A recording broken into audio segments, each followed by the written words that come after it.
Adolfo Korn, un oficial ganado por las ideas republicanas, fue expulsado del ejército por negarse a reprimir obreros en huelga, alegando que el reglamento de la infantería alemana prohibía disparar contra civiles indefensos. Como un exiliado político, se traslada más tarde a Uruguay, donde los conflictos civiles imperantes lo llevan a instalarse en San Vicente, provincia de Buenos Aires, una prolongación de la llanura pampeana, donde nace su hijo, Alejandro, en 1860, quien pondría en verso ese páramo bonaerense.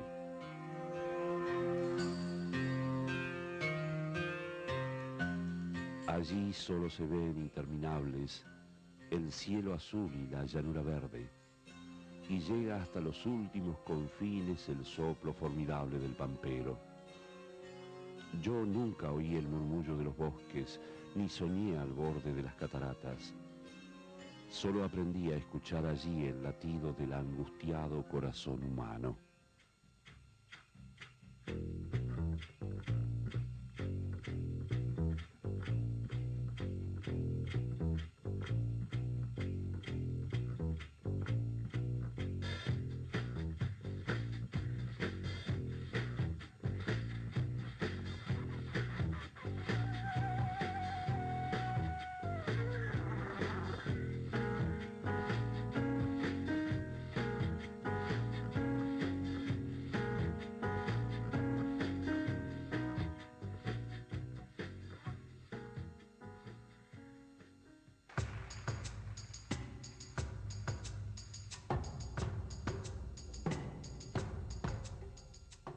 A los 22 años de edad, Alejandro Korn se recibe de doctor en medicina con una tesis sobre locura y crimen, mientras comenzaba a colaborar en el importante anuario bibliográfico de la República Argentina, ideado por Alberto Navarro Viola. Korn dirigió el Hospital de Alienados Melchor Romero hasta 1916. Fue profesor de metafísica y de historia de la filosofía en las universidades de Buenos Aires y La Plata, ciudad esta donde vivió y ejerció un fuerte magisterio personal. Bueno, en su epístola al Coco Bacilo, Alejandro Korn se refiere a su tránsito, al pasaje suyo medio forzado de la psiquiatría a la filosofía. Buscaba un material para un informe que tenía que hacer sobre enfermos mentales, y entonces descubre un libro llamado Crítica de la Razón Pura, ni más ni menos la famosa obra de Kant. Libro que le llama la atención, y él creía que se trataba de un texto sobre la manía razonadora, pero justamente lo que aclara es en realidad, más que una curación a la manía de razonar, lo que se trataba allí era de más bien cómo adquirir esa manía. Y entonces concluye que se trató más que de un tropiezo, con una pieza clave, fundamental de la filosofía, con un verdadero tropezón. Creo que la filosofía se le metió a Korn como una necesidad para superar su visión científica excesivamente positivista. Un médico que está trabajando hacia 1900 ya puede apreciar las limitaciones del método estrictamente cientificista. Por eso su filosofía comienza por ser una inicial toma de cuentas con el positivismo.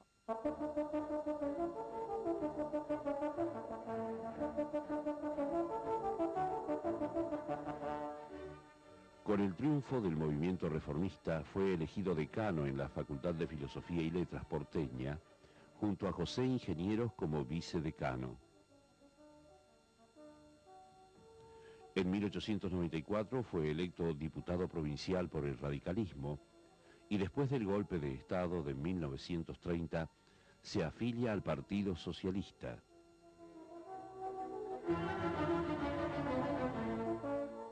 De sus obras se destacan las influencias filosóficas en la evolución nacional, axiología, la libertad creadora, apuntes filosóficos. Ingresa al Partido Socialista y le da en realidad una característica muy propia nuestra, porque Korn es un pensador de lo nuestro, y le da también ese sentido del socialismo ético y humanístico que en este momento también va cundiendo en todo el mundo. De allí que él haya, por ejemplo, dedicado uno de sus pocos textos que se publicaron en vida como libro, sus escritos filosóficos, a los compañeros en lucha. En lucha, digamos, tomando el socialismo justamente como aquello que permite, o tiende al menos, a eliminar uno de los grandes males del mundo, que es la opresión de las masas. Korn no titubeó en dejar atrás algunas ideas que tenía en su juventud y abrazar siempre aquellas manifestaciones que creía más verdaderas y más hechas a su manera de pensar. Por eso lo define exactamente Romero como el hombre libre.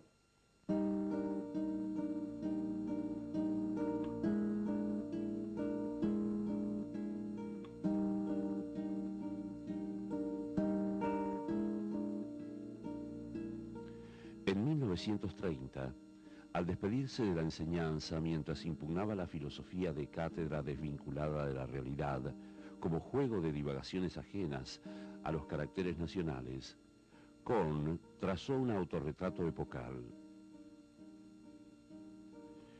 Tiene este acto un significado simbólico que se me permitirá recordar. Soy el último de la generación del 80 que se retira del magisterio, el último de aquel grupo de jóvenes que en los años del 82 y del 83 abandonaron las aulas universitarias y luego ejercieron una acción tan intensa. Conmigo se clausura un episodio de la vida intelectual del país.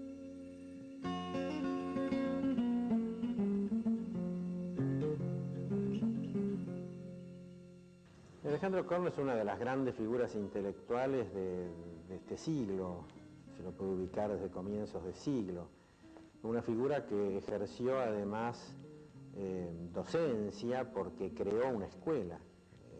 En alguna medida todos los grandes filósofos de la generación subsiguiente son sus discípulos.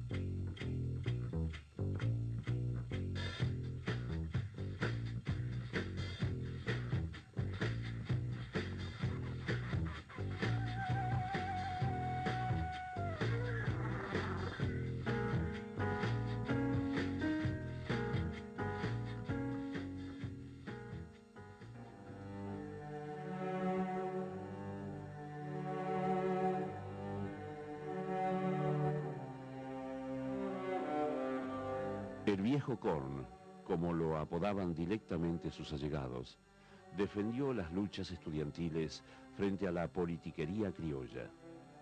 Se negaba a enlazar la cultura con las universidades y las academias por observar en ellas resabios coloniales que las cristalizaban en el pasado. Conceptuaba a la reforma universitaria como un hecho histórico espontáneo y autóctono, cargado de valores morales y estéticos que se remontaba a la misma Revolución de Mayo y que traducía la voluntad de las nuevas generaciones frente a la crisis experimentada durante la evolución nacional. Para Gabriel del Mazo, Korn ha sido maestro impar en la Universidad Argentina. Fue una figura señera y su nombre, indisolublemente ligado a la reforma, la prestigió en reciprocidad de influjos. Y cuando la reforma desplegó continentalmente su bandera total, por la identificación de saber y justicia, Korn enseñó la filosofía de la libertad por la cual luchábamos.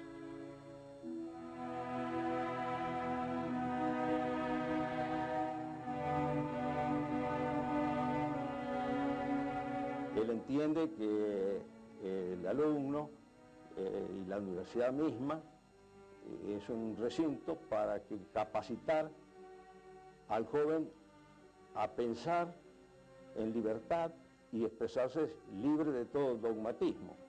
De eso hace todo una reflexión. La libertad creadora me parece una obra muy importante de Korn y trata de mostrar a lo largo de las páginas de este libro cuáles son aquellos aspectos del ser humano irreductibles a lo mecánico. ¿Cuáles son estos aspectos? En primer lugar, la voluntad. La voluntad es un elemento del cual carecen los otros seres que no son humanos. Y la voluntad consiste en la capacidad de poner por decisión propia un hecho, una realidad que antes no existía. Esta voluntad tiene una característica esencial, la libertad. La libertad entendida no en el sentido de libertad política, que son todos en lo social, que son sentidos derivados, sino en el sentido de esta capacidad humana de decidir internamente hacer o no hacer, querer o no querer. Por eso, para Korn la libertad es creadora, porque crea un mundo que antes no existía, el mundo de la decisión.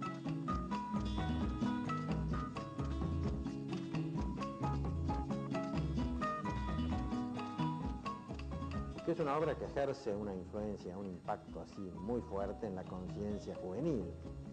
Los jóvenes lo consideraban realmente un gran maestro, a Korn, y lo era.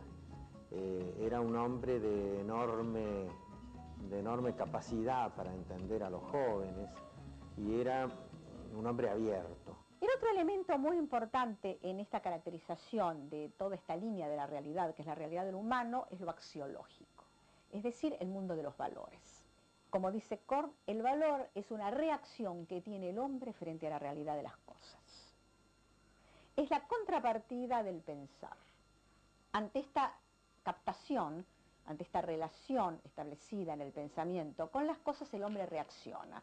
Le gustan, no le gusta, las acepta, no las acepta, las busca, las rechaza.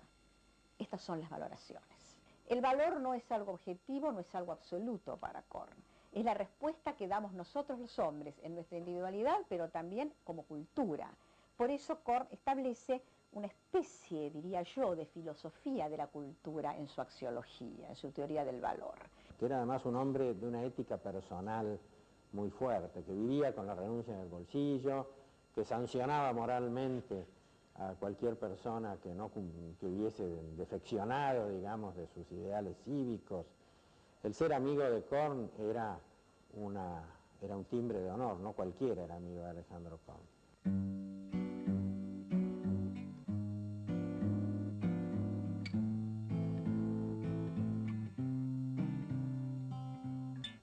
Alejandro Korn sobrepasó los límites locales, habiéndose presentado, por ejemplo, varias tesis doctorales en los Estados Unidos en torno a sus ideas filosóficas que suscitaron mucho interés en la comunidad intelectual latinoamericana. Dicha incidencia ha sido estudiada por especialistas como Juan Carlos Torchi Estrada, quien concluyó: tenemos la sospecha de que ninguno de los pensadores latinoamericanos que desempeñaron en otros países un papel semejante al que Korn tuvo en el desarrollo del pensamiento filosófico de la Argentina, Vaz Ferreira en Uruguay, Molina en Chile, de Ustúa en Perú, Caso y Vasconcelos en México, Varona en Cuba, etc., ha tenido una repercusión semejante fuera de su país, al menos hasta el año 1960. Alejandro Korn, la trascendencia que tuvo fue que, sobre todo en América, a través del movimiento de la reforma universitaria, la mayor parte de los líderes de la reforma estuvieron en algún contacto con Alejandro Korn y impusieron ese ideario en muchos de los países de América.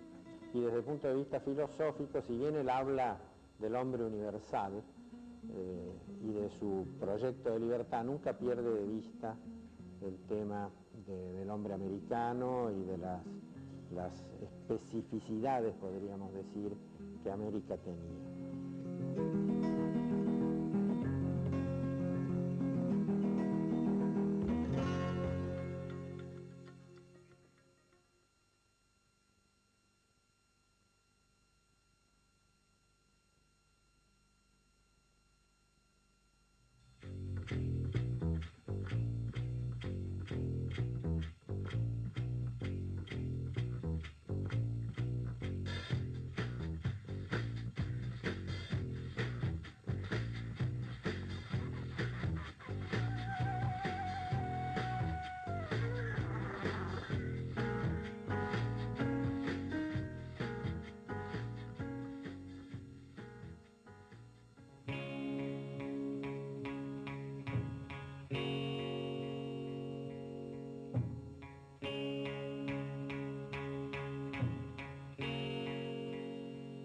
Más allá de esa magnitud universal, no puede dejar de identificarse plenamente su persona con La Plata, esa ciudad en la que cantó Almafuerte, investigó a Meguino y meditó Korn. Será precisamente allí donde Korn ejercerá su ascendiente más fecundo, sin omitir por ello su vasto predicamento en distintos ámbitos académicos y núcleos juveniles, como el Ateneo Universitario, el Colegio Novecentista, el Colegio Libre de Estudios Superiores o la Sociedad Kantiana, donde se rodeaba de pares y seguidores en interminables conversaciones filosóficas.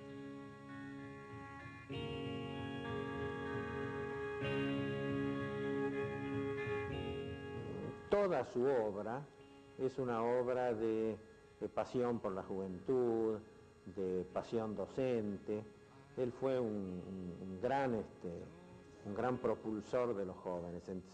Era un hombre socrático, es decir, se encendía en el diálogo, en el debate con la juventud, y él tenía la actitud docente que lo llevó a crear toda una escuela.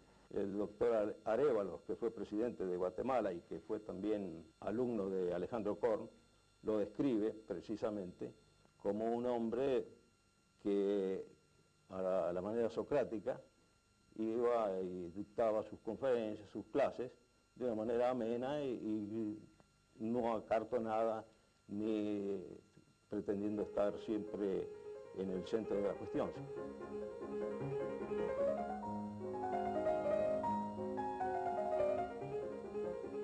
Korn buscaba una filosofía que se pusiera al servicio de la solidaridad humana y de la distribución equitativa de la riqueza y dejara de asignarle un valor absoluto a la propiedad privada. La fórmula sería entonces justicia social, cultura nacional. Si bien no había que menospreciar el pensamiento europeo, tampoco se trataba de esperar con los brazos cruzados que en las calles de París o de Londres se decida la suerte del pueblo argentino. Su visión de la cultura nacional está ligada al trabajo creador y hacia la vida democrática, concibiendo al socialismo como el movimiento más idóneo para encauzar esos ideales desde el punto de vista ético y pedagógico, al tiempo que postula la libertad como máximo valor universal.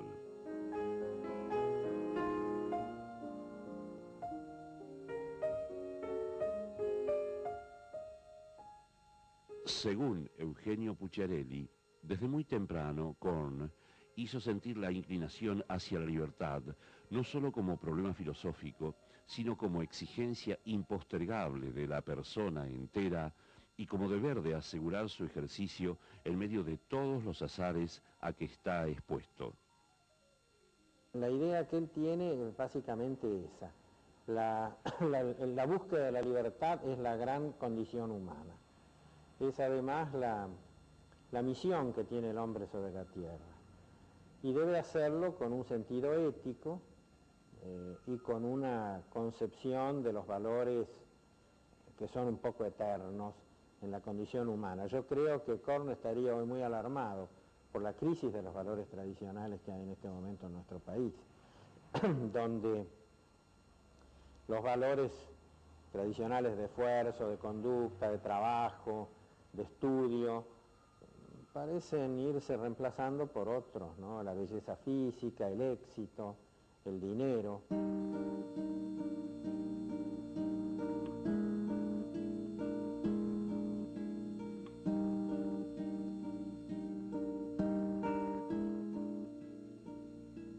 El espíritu libertario de Alejandro Korn lo haría tomar una distancia prudencial frente al positivismo, sin favorecer por ello la desenfrenada especulación filosófica. Tal como aseguraba en sus nuevas bases, no podemos continuar con el positivismo agotado e insuficiente, y tampoco podemos abandonarlo. Es preciso, pues, incorporarlo como un elemento subordinado a una concepción superior que permita afirmar a la vez el determinismo del proceso cósmico como lo estatuye la ciencia y la autonomía de la personalidad humana como lo exige la ética. Lo que hay en Korn es lo siguiente. En primer lugar, la formación de algunos discípulos que han continuado su línea, aunque con matices propios. En segundo lugar, este esfuerzo por situar a la enseñanza y al cultivo de la filosofía en Argentina en una línea de lo que Romero llamó normalidad filosófica, es decir, de acceder a los parámetros de aceptabilidad a nivel internacional. Eso le somos deudores a todos los posteriores.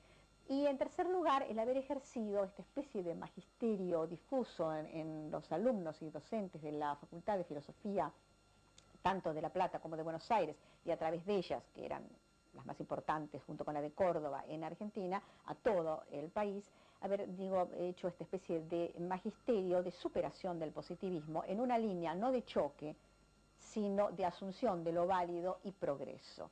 Yo creo que en estos tres aspectos puede resumirse el legado de Kohn a la filosofía argentina.